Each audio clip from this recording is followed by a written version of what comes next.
Hello friends, welcome to crazy GK trick.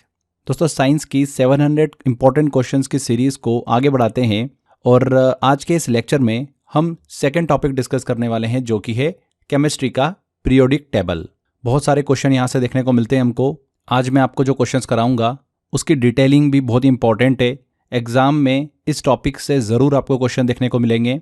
आज के इस सेशन में हम 30 मोस्ट इंपॉर्टेंट क्वेश्चंस कवर करने वाले हैं। इस टॉपिक के 30 क्वेश्चन नहीं होंगे ये, अगर डिटेलिंग मिला लें तो लगभग आप 60-70 क्वेश्चंस जो है वो कवर कर रहे होंगे। यहाँ पर हर एक क्वेश्चन को यहाँ पर प्रॉपर अच्छे से डिटेल के साथ में मैं आपको समझाऊंगा। बस अच्छे से फोकस होकर ये लेक्चर कंप्लीट करिएगा, एंड तक देखिएगा, जिससे कि एग्जाम में इस टॉपिक से क्वेश्चन आए 100% आप बिल्कुल क्वेश्चन सही करके आओ। अगर आप फ्रेंड्स इस वीडियो का PDF लेना चाहते हैं तो आप crazy GK trick application download कर लीजिए, वहाँ पर आपको ऑप्शन मिल जाएगा। इसके अलावा जिन भी स्टूडेंट्स ने मेरा 100 आवर GS का कोर्स ले रखा है, उस कोर्स में इस पूरी सीरीज की PDF मिल जाएगी। तो चलिए बिना किसी देरी के यहाँ पर हम लेक्चर को स्टार्ट करते हैं। पहले क्वेश्चन की तरफ चलते हैं, जो कि है आधुनिक आवर्त सारणी में विभिन्न ब्लॉक के तत्वों के बारे में निम्न में से कौन सा कथन सही नहीं है। तो जो पीरियोडिक टेबल है उसमें ब्लॉक के जो एलिमेंट हैं उसके बारे में यहाँ पर कौन सा कथन सही नहीं है, ये हमको पहचानना है। तो जैसा कि हमको पता ही है कि मॉडर्न पीरियोडिक टेबल में 4 ब्लॉक होते हैं, SPDF, उनसे रिलेटेड यहाँ पर हमको स्टेटमेंट देखने को मिल रहा है। एस ब्लॉक में जो ग्रुप 1 और 2 के एलिमेंट होते हैं वो अत्यधिक प्रतिक्रियाशील होते हैं, हाईली रिएक्टिव होते हैं, बिल्कुल सही पॉइंट है ये। डी ब्लॉक में ग्रुप 3 से लेकर 12 तक के जो एलिमेंट होते हैं वो ट्रांजिशन मेटल्स, संक्रमण धातु कहलाते हैं, ये पॉइंट भी सही है। पी ब्लॉक में जो ग्रुप 13 है वहाँ से लेकर 18 तक के जो एलिमेंट्स होते हैं उनमें सभी नॉन मेटल्स, अधातु शामिल होते हैं, ये पॉइंट यहाँ पर गलत है। क्यों गलत है? क्योंकि पी ब्लॉक में ग्रुप 13 से लेकर 18 तक के जो एलिमेंट होते हैं उसमें सिर्फ अधातु नॉन मेटल ही नहीं होते हैं, इसमें मेटल्स, मेटलॉइड्स और नॉन मेटल भी शामिल होते हैं। तो उस तरीके से ये स्टेटमेंट यहाँ पर बिल्कुल गलत होगा। सी आंसर हमारा करेक्ट होगा, ठीक है, ये कथन सही नहीं है। और एफ ब्लॉक में बोल रखा है कि लेंथेनाइट और एक्टिनाइट तत्व शामिल होते हैं, एलिमेंट होते हैं जो कि मुख्य रूप से रेडियोधर्मी होते हैं, रेडियो एक्टिव होते हैं, बिल्कुल सही पॉइंट है। तो चलिए थोड़ा सा मैं आपको डिटेल में इसको एक्सप्लेन कर देता हूँ एक बार। थ्रू आउट आपको लेक्चर में थोड़ा सा इजी होगा समझने में, क्वेश्चन लगाने में। मॉडर्न पीरियोडिक टेबल की बात कर रहे हैं तो उसके स्ट्रक्चर को थोड़ा सा समझ लेते हैं हम। मॉडर्न पीरियोडिक टेबल में हमको 7 पीरियड्स देखने को मिलते हैं, आवर्त देखने को मिलते हैं, और 18 हमको ग्रुप देखने को मिलते हैं। हमने लेक्चर में भी डिस्कस किया था साइंस के कोर्स के अंदर। मॉडर्न पीरियोडिक टेबल को अगर थोड़ा समझें हम तो यहाँ पर 7 आवर्त जो हमको देखने को मिल रहे हैं। पहले आवर्त में 2 एलिमेंट होते हैं, हाइड्रोजन और हीलियम। दूसरे और तीसरे आवर्त में 8-8 एलिमेंट होते हैं। चौथे और 5वें आवर्त में 18-18 एलिमेंट होते हैं। छठे और 7वें आवर्त में, जो कि सबसे लंबा होता है, इसमें 32-32 एलिमेंट हमको देखने को मिलते हैं। टोटल ग्रुप्स की बात करें तो पीरियोडिक टेबल में हमको 18 ग्रुप्स देखने को मिलते हैं।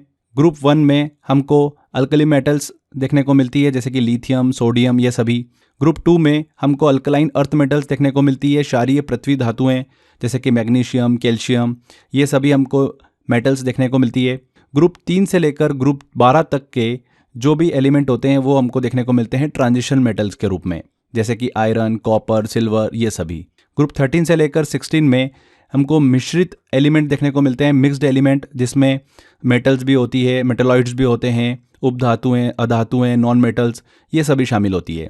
ग्रुप 17 में हेलोजेंस होते हैं, जैसे कि फ्लोरीन, क्लोरीन, ब्रोमीन, इन सभी को क्या बोला जाता है? ग्रुप 17 के तत्वों को, एलिमेंट्स को हेलोजन कहा जाता है। ग्रुप 18 में हमको इनर्ट गैसेस देखने को मिलती है, अक्रिय गैसेस, जैसे कि हीलियम, नियॉन, आर्गन, ये सभी हमको ग्रुप 18 में देखने को मिलती हैं। तो ये 7 पीरियड्स और 18 ग्रुप को हमने डिस्कस किया। पूरी पीरियोडिक टेबल को बेसिकली 4 ब्लॉक में बांटा गया है, S block, P block, D block और एफ ब्लॉक। ब्लॉक वाइज भी हम थोड़ा सा डिस्कस कर लेते हैं। एस ब्लॉक के जो एलिमेंट होते हैं वो हाईली रिएक्टिव मेटल्स होते हैं, इसमें अल्कली मेटल्स और अल्कलाइन अर्थ मेटल्स हमको देखने को मिलते हैं, बहुत ही ज़्यादा हाईली रिएक्टिव होते हैं। सोडियम, जैसे कि एग्जाम्पल, पानी से मिलते ही धड़ाम से एकदम से फट जाता है। अगर हम पी ब्लॉक की बात करें तो मिक्स्ड एलिमेंट हमको देखने को मिलते हैं, क्वेश्चन भी उसी से रिलेटेड था ये वाला। इसमें 13 से लेकर 18 ग्रुप तक के एलिमेंट हमको देखने को मिलते हैं। ध्यान रखिएगा, इसमें सिर्फ नॉन मेटल नहीं होती है, इसमें मेटल, मेटलॉइड्स मतलब उपधातुएं, नॉन मेटल्स, अधातुएं, ये सभी शामिल होती है पी ब्लॉक में। धातु में बात करें, मेटल्स में बात करें तो जैसे कि एल्यूमिनियम हो गया, गैलियम हो गया, इंडियम हो गया, ये सभी क्या हो गई? मेटल्स हो गई। उपधातु की बात करें तो सिलिकॉन हो गया, जर्मेनियम हो गया, आर्सेनिक हो गया, तो ये सभी हो गई उपधातुएं। अधातु की बात करें, नॉन मेटल की बात करें तो फ्लोरीन, ऑक्सीजन, नाइट्रोजन, ये भी पी ब्लॉक का हिस्सा है। तो ये सभी अधातु हैं। तो इस तरीके से पी ब्लॉक में हमको मिक्स्ड एलिमेंट देखने को मिलते हैं। डी ब्लॉक की बात करें तो ट्रांजिशन मेटल्स होती है, इसमें 3 से लेकर 12 तक के जो ग्रुप हैं उसके एलिमेंट्स हमको देखने को मिलते हैं डी ब्लॉक में। ट्रांजिशन मेटल इनको कहा जाता है बेसिकली, ये बहुत ही मजबूत होती है। आयरन, कॉपर, सिल्वर, गोल्ड, ये सभी इसके एग्जाम्पल हैं। ये बिजली और जो गर्मी होती है उसके अच्छे सुचालक होते हैं। एफ ब्लॉक की बात करें तो लैंथेनाइट एंड एक्टेनाइट हमको देखने को मिलती है। इसमें मैक्सिमम जो एलिमेंट होते हैं वो रेडियो एक्टिव होते हैं, जैसे कि यूरेनियम, प्लूटोनियम, थोरियम, ये सभी एफ ब्लॉक में हमको देखने को मिलते हैं। तो ये हमने एक पीरियोडिक टेबल का ओवरव्यू डिस्कस किया। अगर आप थोड़ा सा भूल भी चुके हो इस इन्फॉर्मेशन को तो आई थिंक अब रिवाइज हो गया होगा आपको, तो अच्छे से आप सारे क्वेश्चंस लगा पाएंगे। ठीक है, तो पहला क्वेश्चन हमारा यहाँ पे कंप्लीट होता है। सेकंड क्वेश्चन की तरफ चलते हैं। ग्रुप शून्य के तत्वों को सामान्यतः क्या कहा जाता है? देखिए, ग्रुप शून्य किसे कहा जाता है? ग्रुप शून्य कहा जाता है 18वें ग्रुप को। ठीक है, तो 18वां ग्रुप अभी हमने डिस्कस किया था, इनर्ट गैसेस उन्हें कहा जाता है, अक्रिय गैसें कहा जाता है। इनर्ट गैसें क्या होती है? वे गैसें होती है जो कि केमिकली इनएक्टिव होती है, क्योंकि ये शेल होती है, कक्षा होती है, उसमें इलेक्ट्रॉन जो होते हैं वो पूरे कंप्लीट होते हैं। तो अगर इन एलिमेंट के आउटर शेल में इलेक्ट्रॉन अगर पूरी तरीके से कंप्लीट है तो वो किस स्टेज में होंगे? इनएक्टिव होंगे, इनएक्टिव कंडीशन में होंगे कि भैया हमको कोई भी रिएक्शन नहीं करना है। इसीलिए बेसिकली इन एलिमेंट्स को इनर्ट गैसेस कहा जाता है। ध्यान रखिएगा, इन्हें नोबल गैसेस भी कहते हैं, क्योंकि ये एलिमेंट दूसरे एलिमेंट के साथ में आसानी से कंपाउंड्स यौगिक नहीं बनाते हैं। इनर्ट गैसेस की बात करें तो ग्रुप 18 मतलब ग्रुप 0 जिसे कहा जाता है, उसमें आने वाले सभी एलिमेंट्स को कहा जाता है लो रिएक्टिविटी होती है इनकी। 0 ग्रुप के एलिमेंट को जल्दी से डिस्कस करें तो इसमें हीलियम आता है। हीलियम का यूज़ जो होता है बेसिकली गुब्बारों, एयरशिप्स, इनमें हमको देखने को मिलता है, क्योंकि यह हल्की और बहुत ही गैर ज्वलनशील होती हैं। नियॉन की बात करते हैं तो नियॉन लाइट्स में यूज़ होती है, क्योंकि ये चमकदार लाल नारंगी रंग उत्पन्न करती हैं। ऑर्गन की बात करें तो बल्ब में इसका यूज़ किया जाता है, क्योंकि ये ऑक्सीजन के संपर्क में फिलामेंट को जलाने से बचाता है। क्रिप्टॉन, जेनॉन की बात करें तो विशेष प्रकार के फ्लैश लाइट, लैंडिंग लाइट्स में इसका यूज़ किया जाता है। रेडॉन की बात करें तो रेडियोथेरेपी में इसका उपयोग होता है, क्योंकि ये एक रेडियोधर्मी एलिमेंट है। यहाँ से काफ़ी क्वेश्चन बनते हैं इस ग्रुप से रिलेटेड। अभी एग्जाम में क्वेश्चन पूछा गया था कि सबसे हल्की जो इनर्ट गैस कौन सी है, तो वो कौन सी है? हीलियम है। और ऐसा भी क्वेश्चन बन जाता है कि सबसे ज़्यादा पाई जाने वाली अक्रिय गैस, इनर्ट गैस कौन सी है, तो वो ऑर्गन है। तो ये चीज़ भी आप दिमाग में रखिएगा, ये जनरली क्वेश्चन एग्जाम में पूछ लेते हैं इस सेक्शन से। आगे बढ़ते हैं, अगले क्वेश्चन की तरफ चलते हैं। यहाँ पर मैं जो आपको डिटेलिंग बताते चल रहा हूँ, ज़रूरी नहीं है कि जो मैंने क्वेश्चन लिया वही आपको एग्जाम में देखने को मिले। जो मैं आपको डिटेल बता रहा हूँ ना, इससे आपको एग्जाम के अंदर क्वेश्चन देखने को मिलेंगे। तो मैं पूरी कोशिश कर रहा हूँ कि जितनी इन्फॉर्मेशन मैं आपको प्रोवाइड कर रहा हूँ क्वेश्चन उन्हीं में से बने, और 100% इसी में से आपसे पूछेंगे। तो इसलिए ध्यान से अच्छे से फोकस होकर इसको कंप्लीट करिएगा। तीसरा क्वेश्चन की तरफ चलते हैं। परमाणु क्रमांक को निरूपित करने के लिए हेनरी मोस्ले ने किस प्रतीक का उपयोग किया था, ये हमको बताना है। ठीक है, तो यहाँ पर फ्रेंड्स Z का उसने उपयोग किया था। एटॉमिक नंबर क्या होता है? परमाणु क्रमांक किसी भी एलिमेंट के जो न्यूक्लियस होता है, नाभिक होता है, उसमें मौजूद प्रोटॉनों की संख्या, वही उसका क्या होता है? एटॉमिक नंबर होता है। 1913 में हेनरी मोस्ले ने एक्सरे स्पेक्ट्रा प्रयोग के आधार पर हेनरी मोस्ले ने सिद्ध किया था कि तत्वों को एटॉमिक नंबर के अनुसार व्यवस्थित किया जाना चाहिए, न कि परमाणु द्रव्यमान एटॉमिक मास के आधार पर। इस खोज के बाद में ही जो मॉडर्न पीरियोडिक टेबल थी उसको सही तरीके से व्यवस्थित किया गया, और मॉडर्न पीरियोडिक टेबल जो है वो हमको एटॉमिक नंबर के अकॉर्डिंग देखने को मिलती है। यहाँ से क्या क्वेश्चन पूछ लेते हैं एग्जाम में कि मॉडर्न पीरियोडिक टेबल जो है, आधुनिक आवर्त सारणी, उसका आधार क्या है? तो उसका आधार क्या है? एटॉमिक नंबर है। मॉडर्न पीरियोडिक टेबल को पहली बार किसने व्यवस्थित किया था? तो मेंडलीफ ने किया था। ये चीज़ आप दिमाग में रखिएगा। आगे बढ़ते हैं। उस एलिमेंट की पहचान करना है यहाँ पर जिसका परमाणु क्रमांक 7 है। तो फ्रेंड्स, स्टार्टिंग के एटलीस्ट आपको 20 एलिमेंट्स तो पता होना चाहिए। 20 एलिमेंट्स से रिलेटेड काफ़ी क्वेश्चंस पूछ लेते हैं एग्जाम के अंदर। तो जिसका एटॉमिक नंबर 7 है वो कौन सा है? यहाँ पर नाइट्रोजन। नाइट्रोजन जो है वो एक गैर धातु गैस है जो वायुमंडल में सबसे अधिक मात्रा में 78% भाग पर हमको देखने को मिलती हैं। इसका एटॉमिक नंबर 7 है और एटॉमिक मास कितना है? लगभग 14 है। नाइट्रोजन का उपयोग कहाँ पर होता है? फर्टिलाइजर्स में इसका यूज़ किया जाता है, खाद में, यूरिया में, अमोनियम नाइट्रेट्स में, विस्फोटक में इसका यूज़ किया जाता है, TNT, अमोनियम नाइट्रेट, इनमें इसका यूज़ किया जाता है। लिक्विड नाइट्रोजन का उपयोग जो होता है वो इंडस्ट्रीज़ में किया जाता है या फिर चिकित्सा मेडिसिन के क्षेत्र में किया जाता है। तो एक बहुत ही इंपॉर्टेंट एलिमेंट है हमारे पीरियोडिक टेबल का, जिसका एटॉमिक नंबर क्या है? 7 है।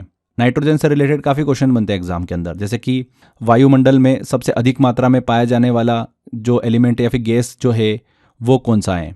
तो वो कौन सा है? नाइट्रोजन है, 78%। नाइट्रोजन किस गैस समूह में आता है? तो ये ग्रुप 15 में आता है नाइट्रोजन। तो ये चीज़ ध्यान रखिएगा आप। यहाँ पर दोस्तों आगे बढ़ें उससे पहले एक छोटी सी आप सभी के लिए इन्फॉर्मेशन है। अगर साइंस आपके एग्जाम में एक अच्छा खासा वेटेज रखता है और बहुत सारे क्वेश्चंस आपको वहाँ से देखने को मिलते हैं और साइंस को लेकर आप परेशान हो कि साइंस वाला सेक्शन में एग्जाम में कैसे क्रैक कर सकूँ, कैसे मैं ज़्यादा से ज़्यादा स्कोर कर सकूँ साइंस के अंदर, तो उस चीज़ का मैंने एक कंप्लीट सॉल्यूशन आपके लिए बना रखा है।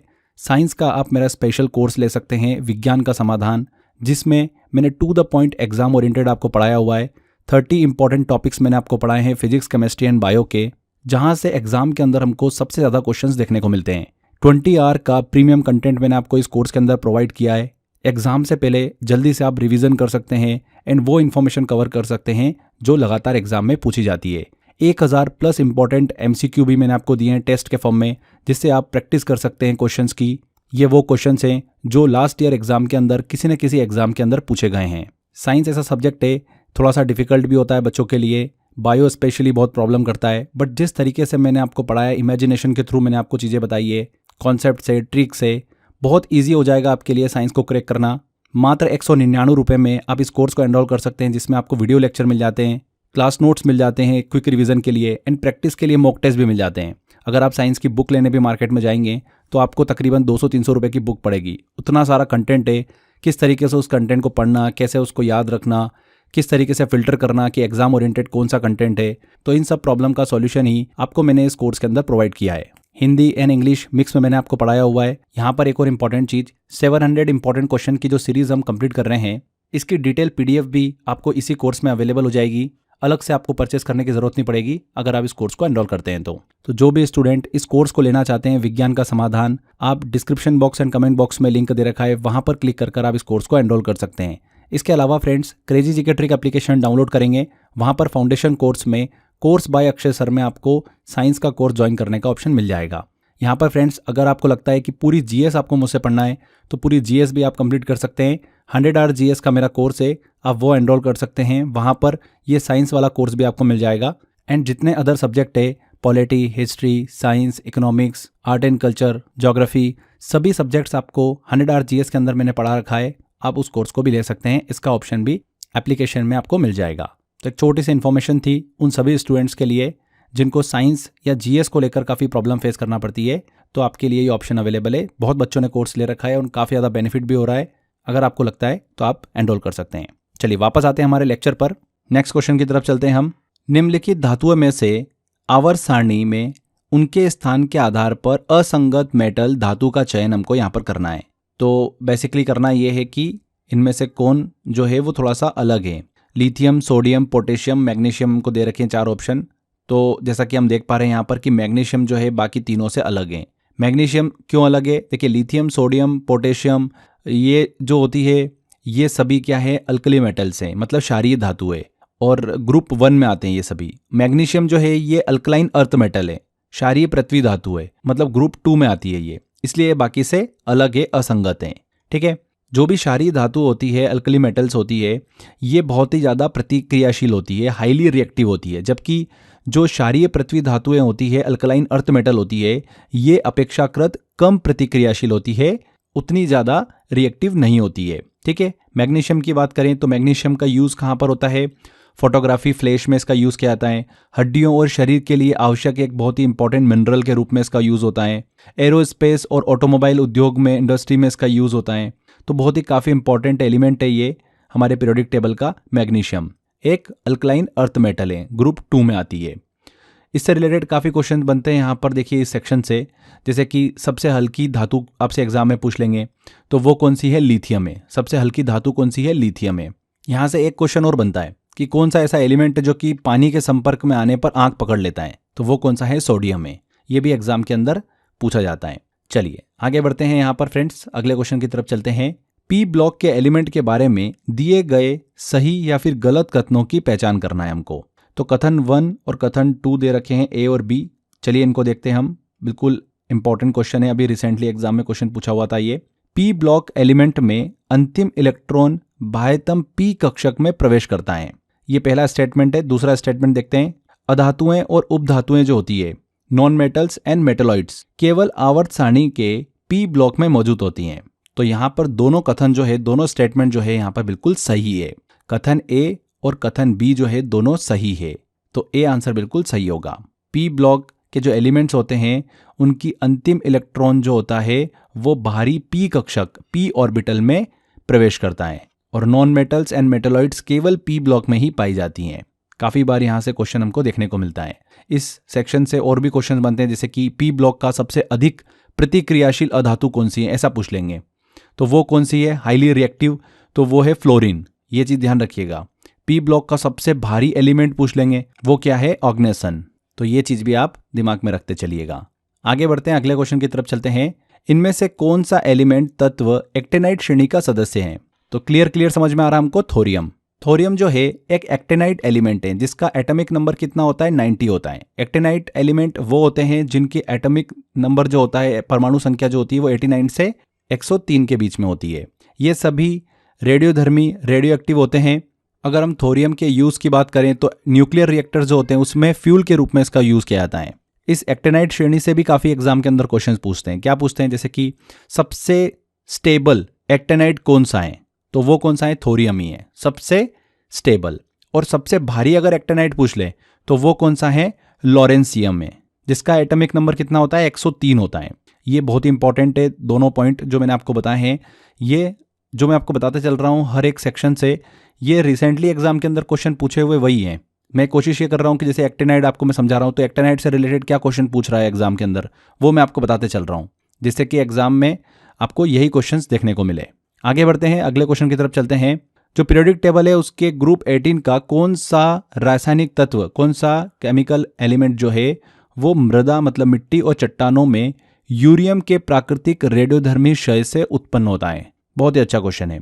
तो यहाँ पर हमको थोड़ा थोड़ा समझ में आ गया है कि वो किस की बात कर रहा है, रेडॉन की बात कर रहा है। कैसे, देखिए रेडॉन जो है ये एक इनर्ट गैस है जो कि ग्रुप 18 में आता है। इसका एटॉमिक नंबर कितना, 86 होता है।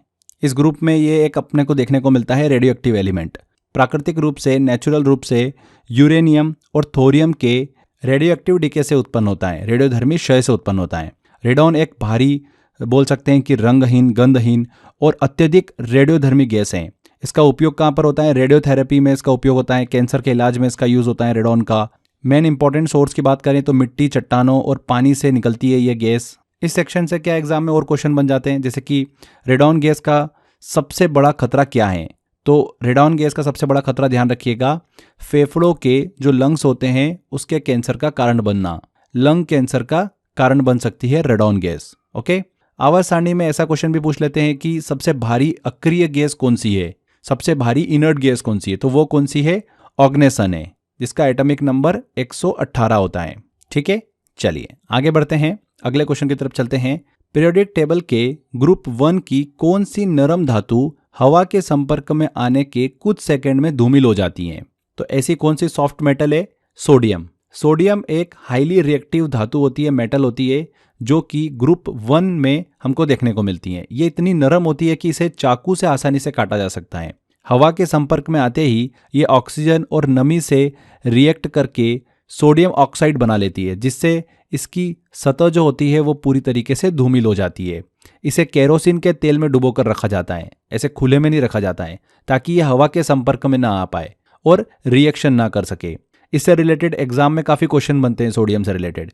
क्या बनते हैं, जैसे कि सोडियम को कहाँ पर संग्रहित किया जाता है, तो केरोसिन के तेल में रखा जाता है। सोडियम और पोटेशियम को पानी में डालने पर क्या होता है, तो ये तेज रिएक्शन करके हाइड्रोजन गैस छोड़ते हैं और आग पकड़ सकते हैं। तो इस तरीके से जनरली एग्जाम के अंदर हमको क्वेश्चन देखने को मिलते हैं स्पेसिफिक सोडियम से, राइट। तो यहाँ पर बी आंसर बिल्कुल करेक्ट होगा, सोडियम। नेक्स्ट क्वेश्चन आता है, रूसी केमिस्ट दमित्री इनोविच मेंडलीव के समय ज्ञात तत्वों की संख्या कितनी थी? तो मेंडलीव पीरियोडिक टेबल की बात करें तो 1869 में जब दमित्री मेंडलीव ने अपनी पीरियोडिक टेबल बनाई थी, उस समय केवल 63 एलिमेंट ही ज्ञात थे। कितने? 63। सी आंसर यहाँ पर सही होगा। मेंडलीव ने अपने बनाए गए टेबल में कुछ स्थान जो है वो खाली छोड़े थे, ताकि भविष्य में खोजे जाने वाले एलिमेंट की जगह बनी रहे। उन्होंने एलिमेंट को उनके एटॉमिक मास के बढ़ते क्रम में व्यवस्थित किया था। आज 118 एलिमेंट ज्ञात हैं जो कि मॉडर्न पीरियोडिक टेबल में व्यवस्थित हैं। इससे एग्जाम में काफ़ी क्वेश्चन पूछते हैं इस पर्टिकुलर सेक्शन से, जैसे कि आधुनिक आवर्त सारणी में कुल कितने एलिमेंट होते हैं, तो कितने हैं? 118 हैं। मेंडलीफ ने कितने तत्वों की भविष्यवाणी की थी? तो 3 तत्वों की भविष्यवाणी की थी, स्कैंडियम, गैलियम और जर्मेनियम। इन तत्वों के स्थान जो है वो खाली भी छोड़े थे। तो ये चीज़ ध्यान रखिएगा, इंपॉर्टेंट है। इस तरीके से काफ़ी क्वेश्चंस बनते हैं एग्जाम में। नेक्स्ट क्वेश्चन की तरफ चलते हैं। पीरियोडिक टेबल में 87वें नंबर के एलिमेंट का नाम क्या है जिसकी कोई ज्ञात जैविक भूमिका नहीं है, कोई भी बायोलॉजिकल रोल नहीं है, क्योंकि इसका जो हाफ लाइफ होती है, अर्ध आयु काल होता है, वो केवल 22 मिनट का है। तो फ्रेंड्स 87वें नंबर की बात करें, परमाणु क्रमांक की बात करें, तो वो किसका है? फ्रांसियम का है। फ्रांसियम का एटॉमिक नंबर है 87। यहाँ पर डी आंसर बिल्कुल सही होगा। ये बहुत ही अत्यंत दुर्लभ और अल्कली मेटल है, क्षारीय धातु हैं। इसकी हाफ लाइफ बात करें तो मात्र 22 मिनट की होती हैं। इसका अर्थ क्या है? बहुत ही जल्दी ये विघटित हो जाती हैं, डिके हो जाता है इसका। ये प्राकृतिक रूप से यूरेनियम और थोरियम के रेडियोधर्मी क्षय मतलब रेडियो एक्टिव डीके से बनता है। इससे रिलेटेड काफ़ी क्वेश्चंस एग्जाम में पूछे जाते हैं, जैसे कि सबसे दुर्लभ क्षारीय धातु जो होती है अल्कली मेटल, वो कौन सी हैं? तो वो कौन सी हैं? सबसे दुर्लभ फ्रांसियम है। क्षारीय धातुओं में सबसे भारी एलिमेंट कौन सा है? अल्कली मेटल में सबसे भारी एलिमेंट कौन सा है? फ्रांसियम है। तो इस तरीके से काफ़ी क्वेश्चन बनते हैं फ्रांसियम से रिलेटेड, तो इस चीज़ को ध्यान रखिएगा। इसका एटॉमिक नंबर कितना है? 87 है। आगे बढ़ते हैं, अगले क्वेश्चन की तरफ चलते हैं। बोरियम की परमाणु संख्या क्या है जिसका नाम क्वांटम सिद्धांत के संस्थापकों में से एक भौतिक विज्ञानी निल्स बोर के नाम पर रखा गया है? तो बोरियम की बात कर रहे हैं। बोरियम का एटॉमिक नंबर कितना होता है? 107, 107। इसका नाम जो है प्रसिद्ध एक भौतिक विज्ञानी है निल्स बोर, उनके सम्मान में रखा गया है। ये एक ट्रांस एक्टिनाइड एलिमेंट है जिसे प्रयोगशाला में आर्टिफिशियल रूप से बनाया गया है। बहुत ही अत्यधिक रेडियोधर्मी होता है ये। इसका कोई भी व्यावसायिक या फिर जैविक उपयोग नहीं है। इससे रिलेटेड एग्जाम में क्वेश्चन पूछे जाते हैं कि बोरियम किस वैज्ञानिक के नाम पर रखा गया है, तो उस वैज्ञानिक का नाम क्या है? निल्स बोर है। एग्जाम में क्वेश्चन पूछा गया था ये। इससे रिलेटेड लगातार क्वेश्चन पूछते हैं। सबसे भारी ट्रांस एक्टिनाइड एलिमेंट कौन सा है? तो वो कौन सा है? यहाँ पर ध्यान रखिएगा, 118, जिसका एटॉमिक नंबर है ऑग्नेसन। ऑग्नेसन सबसे भारी ट्रांस एक्टिनाइड एलिमेंट है। नेक्स्ट क्वेश्चन आता है, ग्रुप 13 के किस एलिमेंट की परमाणु संख्या एटॉमिक नंबर 113 है और इसका इलेक्ट्रॉनिक कॉन्फ़िगरेशन, इलेक्ट्रॉनिक विन्यास 5F14, 6D10, 7S2, 7P1 है? तो ग्रुप 13 के किस एलिमेंट की परमाणु संख्या एटॉमिक नंबर 113 है? नियोनियम की। नियोनियम, इसको NH से डिनोट किया जाता है। परमाणु क्रमांक कितना है इसका? 113 है। ग्रुप 13 का एक ट्रांस एक्टिनाइड एलिमेंट है जिसका electronic configuration 5F14, 6D10, 7S2, 7P1 होता है। इलेक्ट्रॉनिक कॉन्फ़िगरेशन कैसे निकालते हैं ये मैंने एटॉमिक स्ट्रक्चर वाले टॉपिक में आपको बहुत अच्छे से पढ़ा रखा है कोर्स के अंदर। साइंस का जो मेरा कोर्स है उसमें डिटेल में मैंने आपको बनाना बताया है कि कैसे इलेक्ट्रॉनिक कॉन्फ़िगरेशन बनाया जाता है। नियोनियम की बात करें तो एक कृत्रिम रूप से निर्मित सिंथेटिक एलिमेंट है जिसे 2004 में जापानी वैज्ञानिकों ने खोजा था। इससे रिलेटेड भी पिछली एग्जाम्स में काफ़ी बार क्वेश्चंस बने हैं, जैसे कि 113 नंबर के तत्व का नाम क्या है, ऐसे पूछ लेंगे, तो वो क्या है? नियोनियम है। समूह 13 का सबसे भारी एलिमेंट कौन सा है? तो वो कौन सा है? नियोनियम है। तो ये चीज़ ध्यान रखिएगा, नियोनियम से रिलेटेड काफ़ी क्वेश्चंस एग्जाम में पूछे जाते हैं। आगे बढ़ते हैं, अगले क्वेश्चन की तरफ चलते हैं।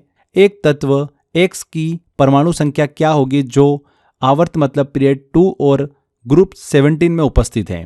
पीरियड 2 में है और ग्रुप 17 में है, तो उसका परमाणु संख्या क्या होगी? 9 होगी। फ्लोरीन।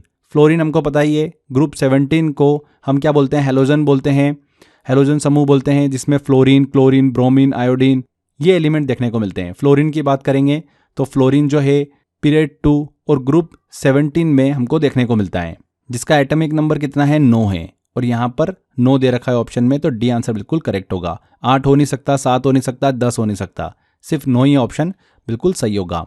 ये आवर्त सारणी में ध्यान रखिएगा सबसे अधिक इलेक्ट्रोनेगेटिव एलिमेंट है। मोस्ट इलेक्ट्रोनेगेटिव एलिमेंट कौन सा है? फ्लोरीन है।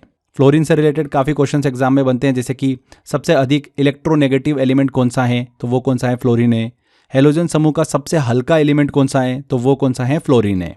इस लेक्चर की थ्योरी में हमने डिस्कस भी किया था कि टॉप टू बॉटम आते हैं या लेफ्ट टू राइट जाते हैं पीरियोडिक टेबल में, तो हमको साइज और जो वेट होता है वो किस तरीके से बढ़ता और घटता समझ में आता है। तो यहाँ पर फ्लोरीन, डी आंसर बिल्कुल सही होगा, 9। आगे बढ़ते हैं, अगला क्वेश्चन आता है, 5वें आवर्त मतलब पीरियड में सबसे अंतिम तत्व की पहचान हमको करना है। 5th पीरियड की बात हो रही है, आवर्त की बात हो रही है, तो उसका सबसे अंतिम एलिमेंट कौन सा होता है? जेनॉन होता है। पीरियोडिक टेबल में 5th पीरियड 37 से 54 तक के तत्वों को शामिल करता है और सबसे अंतिम एलिमेंट जेनॉन है जिसका एटॉमिक नंबर 54 होता है। ये एक इनर्ट गैस है जो कि ग्रुप 18 में हमको देखने को मिलती है। जेनॉन की बात करें तो विशेष प्रकार की रोशनी, लैंप, फ्लैश लाइट्स में इसका यूज़ किया जाता है, चिकित्सा उपकरणों में इसका यूज़ किया जाता है। तो यहाँ पर जेनॉन बिल्कुल सही आंसर होगा। देखिए फ्रेंड्स, ग्रुप 18 से रिलेटेड भी काफ़ी क्वेश्चंस एग्जाम में बनते हैं, जैसे कि ग्रुप 18 का सबसे भारी तत्व कौन सा है? तो ऑर्गेनेसन। बार बार मैं इसलिए बता रहा हूँ आपको कि आपके दिमाग में ये छवि बना ले और आपके कहीं ना कहीं दिमाग में सेट हो जाएगा। जब भी ऑप्शन देखोगे आपको समझ में आ जाएगा। तो ग्रुप 18 का सबसे भारी तत्व कौन सा होता है, एलिमेंट कौन सा होता है? ऑर्गेनेसन होता है। और सबसे ज़्यादा पाई जाने वाली इनर्ट गैस, अक्रिय गैस कौन सी है? ऑर्गन है। चलिए आगे बढ़ते हैं, अगले क्वेश्चन की तरफ चलते हैं। इनमें से किस समूह के तत्वों को कैल्कोजन कहा जाता है? कैल्कोजन किसे कहा जाता है? ग्रुप 16 के एलिमेंट को कैल्कोजन कहा जाता है। ग्रुप 16 में हमको oxygen, sulphur, selenium, tellurium, polonium ये सभी एलिमेंट देखने को मिलते हैं। इसमें ऑक्सीजन जीवन के लिए सबसे महत्वपूर्ण एलिमेंट है। सल्फर का उपयोग हमको फ्रेंड्स उर्वरकों, दवाओं में देखने को मिलता है। इस समूह से भी काफ़ी ज़्यादा क्वेश्चन हमको देखने को मिलते हैं एग्जाम के अंदर। जैसे पूछ लेंगे कि समूह 16 को किस नाम से जाना जाता है? तो कैल्कोजन के नाम से जाना जाता है। कैल्कोजन तत्वों का सबसे अधिक प्रतिक्रियाशील सदस्य कौन सा है? तो वो कौन सा है? ऑक्सीजन है। तो इससे रिलेटेड ये जनरली एग्जाम के अंदर क्वेश्चन पूछे जाते हैं कैल्कोजन से रिलेटेड। आगे बढ़ते हैं, नेक्स्ट क्वेश्चन आता है, प्राकृतिक रूप से पाया जाने वाला आवर्त सारणी का सबसे भारी तत्व कौन सा है जिसका एटॉमिक भार 238 है, 238 है? तो कौन सा है फ्रेंड्स? यूरेनियम। यूरेनियम का एटॉमिक नंबर 92 है और इसका एटॉमिक भार कितना है? 238 है। यह नेचुरल रूप से पाया जाने वाला सबसे भारी तत्व है। हेवीएस्ट नेचुरली ऑकरिंग एलिमेंट है यूरेनियम। ये एक रेडियोधर्मी, रेडियो एक्टिव एलिमेंट है। समय के साथ में विघटित होकर अन्य तत्वों में, यह अन्य एलिमेंट में परिवर्तित होता है। न्यूक्लियर पावर प्लांट में ईंधन के रूप में उपयोग होता है इसका। न्यूक्लियर वेपन्स के निर्माण में इसका उपयोग किया जाता है। चिकित्सा में, औद्योगिक इंडस्ट्री में इसका यूज़ किया जाता है। रेडियो आइसोटोप उत्पादन में इसका यूज़ किया जाता है। इससे रिलेटेड काफ़ी क्वेश्चंस एग्जाम में बनते हैं। जैसे हमने बात करी कि आवर्त सारणी में सबसे भारी तत्व कौन सा है, तो वो हमको समझ में आ गया, नेचुरल रूप से पाया जाने वाला वो यूरेनियम है। ठीक है। सबसे हल्के तत्व की बात करें तो वो कौन सा है? हीलियम है। यूरेनियम का उपयोग किस में किया जाता है? तो न्यूक्लियर पावर प्लांट्स में इसका उपयोग किया जाता है, परमाणु ऊर्जा संयंत्रों में। ये एग्जाम में पूछे हुए क्वेश्चन हैं। चलिए आगे बढ़ते हैं। नोबेल पुरस्कार विजेता ग्लेन टी सीबोर्ग के सम्मान में अमेरिकी शोधकर्ताओं द्वारा किस कृत्रिम तत्व को अस्थायी रूप से सीबोर्गियम नाम दिया गया? किस एलिमेंट को? एलिमेंट 106 को सीबोर्गियम नाम दिया गया, जो कि अमेरिकी वैज्ञानिक ग्लेन टी सीबोर्ग के सम्मान में रखा गया है। सीबोर्ग ने कई ट्रांस यूरेनियम एलिमेंट की खोज में योगदान दिया था। ये एक आर्टिफिशियल और बहुत ही ज़्यादा रेडियोधर्मी एलिमेंट है जिसका कोई भी प्राकृतिक स्रोत नहीं है। सीबोर्गियम से रिलेटेड भी काफ़ी क्वेश्चन पूछे जाते हैं एग्जाम में, जैसे कि इसका एटॉमिक नंबर क्या है? तो 106 है, ये दिमाग में छप जाना चाहिए। किस वैज्ञानिक के सम्मान में सीबोर्गियम नाम रखा गया? तो ग्लेन टी सीबोर्ग के नाम पर इस एलिमेंट का नाम रखा गया। ये जरूर ध्यान रखिएगा कि इसका एटॉमिक नंबर कितना है? 106 है। ये आर्टिफिशियल रूप से निर्मित एलिमेंट है, इसलिए इनसे काफ़ी क्वेश्चंस पूछे जाते हैं एग्जाम के अंदर। आगे बढ़ते हैं, अगला क्वेश्चन लेते हैं। मेंडलीफ की आवर्त सारणी के अनुसार एका एल्यूमिनियम का परमाणु द्रव्यमान क्या था, एटॉमिक मास क्या था, जिसे बाद में गैलियम ने स्थापित कर दिया था? मतलब गैलियम के द्वारा रिप्लेस किया गया। तो जैसा कि हमने पढ़ा था कि एका एल्यूमिनियम क्या था, मेंडलीफ ने अपनी आवर्त सारणी में कुछ स्थान खाली छोड़े और कुछ एलिमेंट की भविष्यवाणी की जिसमें एका एल्यूमिनियम भी शामिल था। उन्होंने इसका अनुमानित परमाणु द्रव्यमान जो था, एटॉमिक मास, वो 68 बताया था। बाद में वैज्ञानिकों ने गैलियम की खोज की जिसका एटॉमिक द्रव्यमान 69.7 था, जो मेंडलीफ की भविष्यवाणी के बहुत ही करीब था। तो मेंडलीफ की आवर्त सारणी के अनुसार एका एल्यूमिनियम का परमाणु द्रव्यमान क्या था? 68। सी आंसर यहाँ पर बिल्कुल करेक्ट होगा। एका एल्यूमिनियम के रूप में भविष्यवाणी किए गए तत्व का नाम क्या है? गैलियम है। ये चीज़ जरूर ध्यान रखिएगा, एग्जाम में क्वेश्चन पूछा गया था। मेंडलीफ ने कितने तत्वों की भविष्यवाणी की थी? 3 तत्वों की भविष्यवाणी करी थी। एका एल्यूमिनियम जो कि गैलियम रहा, एका बोरोन जो कि स्कैंडियम, और एका सिलिकॉन जो कि जर्मेनियम। वेरी वेरी इंपॉर्टेंट है, काफ़ी बार एग्जाम में हमको यहाँ से क्वेश्चन देखने को मिलता है। आगे बढ़ते हैं, अगले क्वेश्चन की तरफ चलते हैं। इनमें से कौन से प्रकार के तत्व एलिमेंट आवर्त सारणी के सबसे बाएं समूह में शामिल हैं? Left most group of the periodic table में शामिल हैं, इंक्लूड है। तो वो कौन से हैं? अल्कली मेटल्स, क्षारीय धातुएं। पीरियोडिक टेबल में सबसे बाईं ओर समूह 1 ग्रुप 1 के एलिमेंट हमको देखने को मिलते हैं जिन्हें अल्कली मेटल्स कहा जाता है। इसमें lithium, sodium, potassium, rubidium, caesium, francium ये सभी शामिल होते हैं। ये जो मेटल्स होती है, धातु होती है, अत्यधिक हाईली रिएक्टिव होती है और पानी में डालने पर विस्फोट प्रतिक्रिया कर सकती हैं। इनसे रिलेटेड काफ़ी क्वेश्चंस एग्जाम में बनते हैं। अल्कली मेटल से रिलेटेड, ग्रुप 1 से रिलेटेड, जैसे कि सबसे हल्की धातु कौन सी है तो वो लिथियम है। सबसे प्रतिक्रियाशील क्षारीय धातु कौन सी है तो वो कौन सी है, फ्रांसियम है। ठीक है, नेक्स्ट क्वेश्चन आता है, पीरियोडिक टेबल के किस एटॉमिक नंबर एलिमेंट का नाम डायनामाइट के आविष्कारक और नोबेल पुरस्कार के संस्थापक अल्फ्रेड नोबेल के नाम पर रखा गया है? तो कौन से परमाणु क्रमांक एलिमेंट का नाम? नोबेलियम। एलिमेंट 102 को नोबेलियम नाम दिया गया जो कि अल्फ्रेड नोबेल के सम्मान में रखा गया। अल्फ्रेड नोबेल ने डायनामाइट का आविष्कार किया था और नोबेल पुरस्कार की स्थापना भी की थी। नोबेलियम एक ट्रांस यूरेनियम तत्व है, एलिमेंट है जो प्राकृतिक रूप से नहीं पाया जाता। इसे प्रयोगशाला में आर्टिफिशियल रूप से बनाया जाता है। नोबेलियम का एटॉमिक नंबर क्या है? 102 है। एग्जाम में ऐसा भी क्वेश्चन पूछ लेते हैं कि किस तत्व का नाम नोबेल पुरस्कार के संस्थापक के नाम पर रखा गया, तो वो क्या है? नोबेलियम है। क्लियर? इसका ध्यान रखिएगा, एटॉमिक नंबर कितना होता है? 102 होता है। आगे बढ़ते हैं, अगले क्वेश्चन की तरफ चलते हैं। मॉडर्न पीरियोडिक टेबल में कुल कितने आवर्त मतलब पीरियड और समूह हैं, ग्रुप हैं? तो 7 पीरियड हैं और 18 ग्रुप हैं। डी आंसर यहाँ पर बिल्कुल करेक्ट होगा। पीरियोडिक टेबल में जो हमको क्षैतिज पंक्तियाँ दिखती है उन्हें हम क्या बोलते हैं? पीरियड बोलते हैं। और ग्रुप्स होते हैं वो हमको वर्टिकल देखने को मिलते हैं, लंबवत स्तंभ देखने को मिलते हैं, उन्हें ग्रुप कहा जाता है। ग्रुप 1 से लेकर 18 तक विभाजित किया गया है। इसमें हमने स्टार्टिंग में ही डिस्कस किया था, जिसमें क्षारीय धातुएं, क्षारीय पृथ्वी धातुएं, अल्कलाइल earth metal, halogen, inert gases, ये सभी हमको देखने को मिलती हैं। हाँ, यहाँ पर एक चीज़ ध्यान रखिएगा कि एग्जाम में ऐसे भी क्वेश्चन पूछ लेते हैं कि आधुनिक आवर्त सारणी में कितने समूह हमको देखने को मिलते हैं या फिर उसको कितने समूह में विभाजित किया गया, कितने ग्रुप में, तो 18 ग्रुप में। सबसे लंबा ऐसा भी पूछ सकते हैं कि पीरियड कौन सा है, आवर्त कौन सा है, तो वो छठा आवर्त है। 6th पीरियड जो है वो सबसे लंबा है। तो इस तरीके से भी घुमा फिरा के क्वेश्चन पूछ सकते हैं, इसको भी दिमाग में रख के चलना है। नेक्स्ट क्वेश्चन की तरफ चलते हैं। आवर्त सारणी के उस समूह की पहचान करें जिससे आयरन संबंधित है। आयरन जो है ये हमको ग्रुप 8 में देखने को मिलता है। ग्रुप 8 का एलिमेंट है, इसका एटॉमिक नंबर कितना है? 26 है। ये एक ट्रांजिशन मेटल है जिसका उपयोग स्टील उत्पादन, औद्योगिक उपकरण में हमको देखने को मिलता है। आयरन शरीर में हीमोग्लोबिन के निर्माण के लिए भी आवश्यक होता है। आयरन से रिलेटेड काफ़ी क्वेश्चन एग्जाम में पूछे जाते हैं, जैसे कि आयरन का सबसे महत्वपूर्ण खनिज मिनरल कौन सा है, तो कौन सा है? हेमेटाइट है, Fe2O3। तो यहाँ पर ग्रुप 8 बिल्कुल करेक्ट आंसर होगा। आगे बढ़ते हैं, अगले क्वेश्चन की तरफ चलते हैं। पीरियोडिक टेबल में ज्ञात तत्वों में से कितने तत्व, कितने एलिमेंट सामान्य रूप से वायुमंडलीय परिस्थितियों में गैस होते हैं? तो वायुमंडलीय परिस्थितियों, एटमॉस्फेरिक कंडीशंस में गैस रूप में पाए जाने वाले तत्व एलिमेंट की बात करें तो आवर्त सारणी में कुल ऐसे 11 एलिमेंट हैं। कितने? 11 तत्व हैं। ये 11 एलिमेंट स्टैंडर्ड एटमॉस्फेरिक कंडीशंस में गैस के रूप में पाए जाते हैं। कौन कौन से हैं? Hydrogen, helium, nitrogen, oxygen, fluorine, neon, chlorine, organ, krypton, xenon और रेडॉन। ये 11 एलिमेंट हमको देखने को मिलते हैं वायुमंडलीय परिस्थितियों में गैस के फॉर्म में। एग्जाम में इससे रिलेटेड भी काफ़ी क्वेश्चन पूछते हैं, जैसे कि वायुमंडलीय परिस्थितियों में गैस रूप में पाए जाने वाला सबसे हल्का तत्व कौन सा है? तो सबसे हल्का कौन सा है? हाइड्रोजन है। सबसे हल्की निष्क्रिय गैस कौन सी है? तो वो कौन सी है? हीलियम है। नेक्स्ट क्वेश्चन लेते हैं। मॉडर्न पीरियोडिक टेबल में वर्गों की कुल संख्या कितनी है?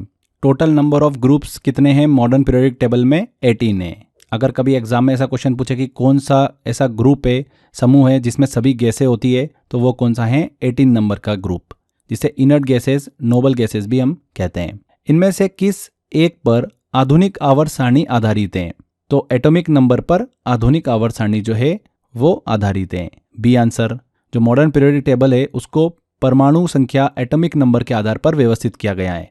इसका प्रस्ताव हेनरी मोसले ने 1913 में दिया था। पहले मेंडलीव ने इसे परमाणु भार एटॉमिक मास के आधार पर व्यवस्थित किया था, लेकिन यह पूरी तरीके से सटीक नहीं था। ठीक है, ध्यान रखिएगा। परमाणु संख्या की खोज किसने करी थी? हेनरी मोसले ने करी थी। और मॉडर्न पीरियोडिक टेबल को एटॉमिक नंबर के आधार पर ही व्यवस्थित किया गया है, परमाणु संख्या के आधार पर। आगे बढ़ते हैं, अगला क्वेश्चन आता है। आवर्त सारणी में 2 तत्वों का नाम फ्रांस के नाम पर है, इनमें से एक फ्रांसियम है, दूसरा एलिमेंट कौन सा है? तो दूसरा एलिमेंट है फर्मियम। कौन सा है? फर्मियम। फर्मियम और फ्रांसियम 2 ऐसे एलिमेंट हैं जिनका नाम फ्रांस से जुड़ा हुआ है। फ्रांसियम का नाम सीधे फ्रांस के नाम पर रखा गया है, वहीं फर्मियम का नाम जो है वैज्ञानिक एनरिको फर्मी के सम्मान में रखा गया था। इसे पहली बार फ्रांस में खोजा गया था। फर्मियम एक ट्रांस यूरेनियम तत्व है, एलिमेंट है जो अत्यधिक रेडियोधर्मी होता है। प्रयोगशाला में ये आर्टिफिशियल रूप से बनाया जाता है। यहाँ पर फर्मियम बिल्कुल करेक्ट आंसर होगा। आगे बढ़ते हैं। इनमें से सबसे हल्का तत्व कौन सा है? तो सबसे हल्का तत्व कौन सा है? हाइड्रोजन। हाइड्रोजन सबसे हल्का एलिमेंट है जिसका परमाणु भार केवल 1 होता है। यह पीरियोडिक टेबल का सबसे पहला एलिमेंट है। एटॉमिक नंबर कितना होता है इसका? 1 होता है। ब्रह्मांड में सबसे अधिक पाया जाने वाला तत्व है। इसे ईंधन तत्व, फ्यूल एलिमेंट भी कहा जाता है हाइड्रोजन को। एग्जाम में ऐसा क्वेश्चन पूछा कि सबसे हल्की गैस कौन सी होती है, तो वो कौन सी होती है? हाइड्रोजन होती है। हाइड्रोजन का उपयोग फ्यूल सेल्स और अमोनिया उत्पादन में किया जाता है। नेक्स्ट क्वेश्चन लेते हैं। पीरियोडिक टेबल के दूसरे आवर्त सेकेंड पीरियड में तत्वों की संख्या कितनी होती है? तो सेकेंड पीरियड में एलिमेंट की संख्या कितनी होती है? 8 होती है। B answer. जो दूसरा आवर्त है उसका पहला एलिमेंट कौन सा होता है? लिथियम होता है। और दूसरे आवर्त का अंतिम एलिमेंट कौन सा है? नियॉन है। तो ये चीज आप दिमाग में रखिएगा। आधुनिक आवर्त सारणी के 5वें आवर्त में कितने तत्व होते हैं? तो 5th पीरियड में कितने एलिमेंट होते हैं? 18 एलिमेंट होते हैं। 18। 37 से स्टार्ट होता है, 54 तक जाता है। 54th वाला कौन सा है? जेनॉन है। और 37 वाला कौन सा है? रूबिडियम है। नेक्स्ट क्वेश्चन लेते हैं। इनमें से कौन सा एलिमेंट आधुनिक आवर्त सारणी के पीरियड 3 आवर्त 3 से संबंधित नहीं है? तो आवर्त 3 की बात करेंगे हम तो फ्रेंड्स उसमें sodium, magnesium, aluminium, silicon, phosphorus, sulphur, chlorine, organ, ये सभी हमको देखने को मिलते हैं। जर्मेनियम जो है ना, ये चौथे आवर्त में आता है, इसलिए तीसरे आवर्त से संबंधित नहीं है। तो germanium A answer.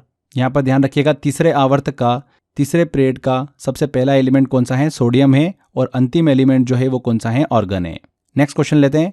Modern periodic table में किस पीरियड आवर्त में 32 तत्व हैं? 32 एलिमेंट हैं। तो सबसे लंबा आवर्त कौन सा है? छठा आवर्त है, 6th पीरियड है, जिसमें कुल 32 एलिमेंट्स हमको देखने को मिलते हैं। इसमें मुख्य समूह के तत्व जो होते हैं एस ब्लॉक और पी ब्लॉक, इनके अलावा लेंथेनाइट श्रृंखला जो होती है, लेंथेनाइट सीरीज, उनके भी एलिमेंट शामिल होते हैं। लेंथेनाइट श्रृंखला में 15 तत्व होते हैं जो कि आवर्त 6 में ही शामिल होते हैं। ध्यान रखिएगा, सबसे लंबा आवर्त कौन सा है? पीरियड कौन सा है? 6th है। एग्जाम में ऐसा भी क्वेश्चन पूछ सकते हैं कि लेंथेनाइट सीरीज जो है किस आवर्त में शामिल होती है? तो किस आवर्त में शामिल होती है? ये 6th आवर्त में शामिल होती है लेंथेनाइट सीरीज। लेंथेनाइट और एक्टेनाइट को पीरियोडिक टेबल में हम देखते हैं तो नीचे की तरफ में अलग से मेंशन किया गया है। नेक्स्ट क्वेश्चन की तरफ चलते हैं।